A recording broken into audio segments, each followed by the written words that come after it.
Hi everyone, this video is on the full moon which happens on the 11th of April, and this is a full moon in Libra. It happens at 8 minutes past 7 in the morning, and that's based on London time. Okay, so a full moon happens every month. It's when the moon is totally illuminated and it showers us with its energy. It's a completion point for the moon. It reaches its kind of most powerful moment of the month, and we receive its energy. So even people who aren't traditionally sensitive will often notice the energy of the full moon, and then it moves on to kind of its next cycle. So what's illuminating the moon this time round is an Aries sun, which is sitting at 21 degrees, and the sun in Aries is very forceful, it's very powerful, it's very much about new beginnings. So that shines its light onto this full moon.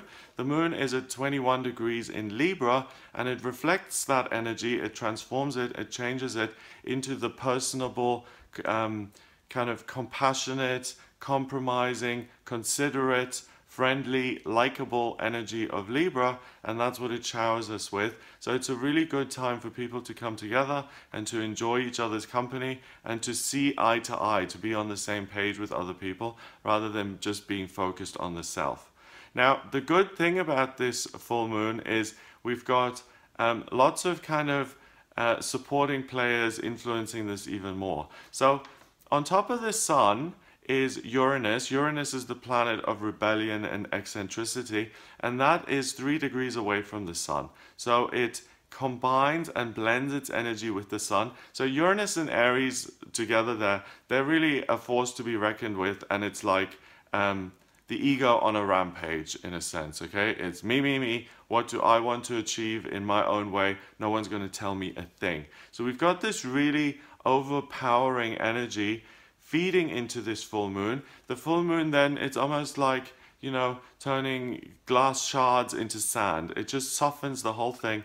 With the moon, it turns it into this lovely kind of sociable energy. But the amazing thing about this is as well is that we've got Jupiter, the lucky planet, also in Libra, sitting 4 degrees away from this moon. Okay, so Jupiter is good luck and good fortune, and the fact that we've got this good luck and good fortune supporting this moon really means that there's kind of magic in the air. There's the potential to meet someone who's just as selfless as you are, or who wants exactly the same things, and it's really, there's a great potential for a meeting of the minds. Someone who is just as you know, specifically interested in certain things as you are. It's almost like magic to meet someone who is compatible, because there's so many things that have to be right and so many things that potentially could go wrong. So the fact that Uranus and Jupiter get involved in this full moon thing heighten the energy. They kind of heighten the stakes a little bit, and it makes it much more significant in the sense that this is big energy, and it's good luck on a big scale, and really something significant and transformative can happen in your life, especially when it comes to relationships. So the full moon then forms relationships with other parts of the chart. First of all, it forms a square with the midheaven in Capricorn. So there is the potential for work opportunities to arise from this this added sociability. So of course, if you're out and about, if you're going to a party, or if you're spending time with friends, or if you're on a date, or if you're just in a social situation, things happen, people talk, you know, they talk about a number of things. So one of the things potentially they could talk about is career, and there may be an opportunity for you in that sense. So if that's of interest to you, keep your eyes and ears open.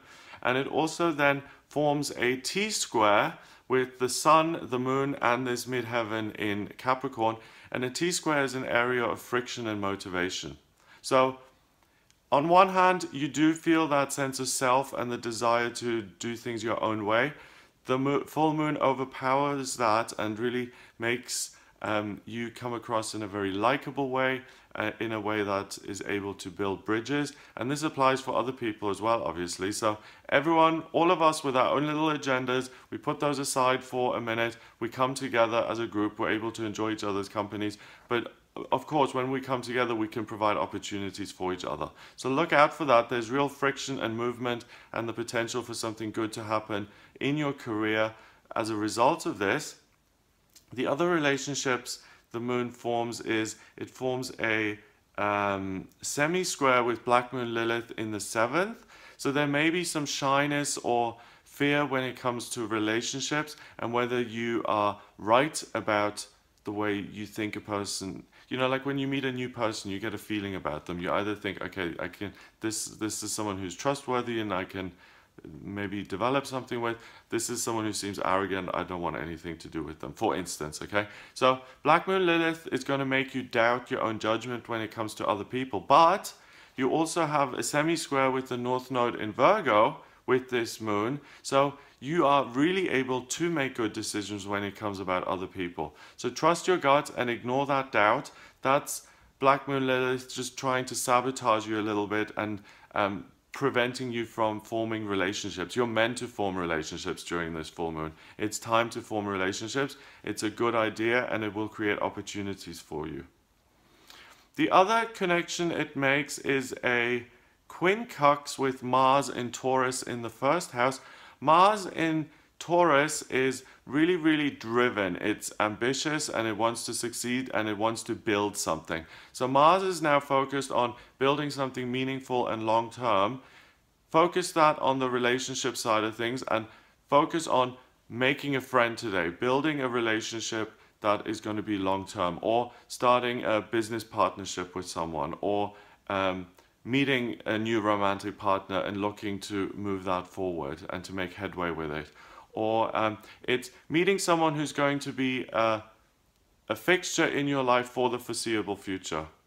Okay, Mars is at 22 degrees, that's the master number of the builder, so it means that something solid and significant is going to land in your lap here via this full moon in Libra, because 22 is a presence for a long time. It's not just here and then gone tomorrow. So what other relationships does the moon form? It connects with that sun in Aries. I've talked about that. Forms a T-square. And that's it really. So it's not as complicated as some of these other full moons have been. This is really a respite from all that selfishness and navel gazing and focus on the self that a lot of us have been doing. My career, my desires, where am I going, my money, what am I doing? And it gives you a break from all of that, and it says, hey look, there are other people on planet Earth. These people you can talk to and you can enjoy and you can have fun with other people and you can build bridges and form companies and get married and form relationships and all of this stuff. So it's a middle of April kind of respite, party time, ability to really focus on other people, to have a good time with other people, and to make good decisions about new people that you meet and keeping them in your life for the foreseeable future, and really making a new beginning with, I think, another person in your life who's going to be there in future to support you and to help you. So it's about building a bridge with a new person or several new people in your life. So that's what I get for this full moon. It's really a positive time. That if I had to encapsulate it in 1 or 2 words, I would say it's about positive relationships. That's what this full moon is about. And the good luck of Jupiter means you can really enjoy it and have a blast with it. So I hope you have a wonderful time. If you would like a private reading with me, and for the private readings, I can draw up your birth chart by looking at your place of birth, date of birth, time of birth. We can then put the transits around your birth chart and see what house this full moon falls into.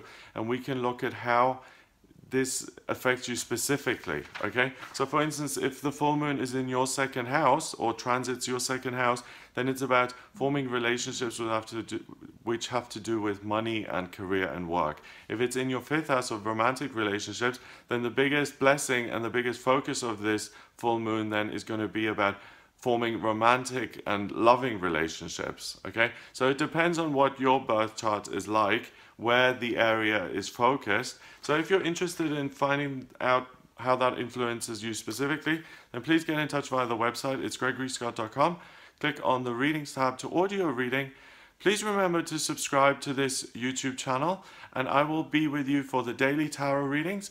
the weekly horoscopes, the monthly horoscopes, and also these special new moon and full moon videos. I hope you have a wonderful time, and I'll speak to you soon.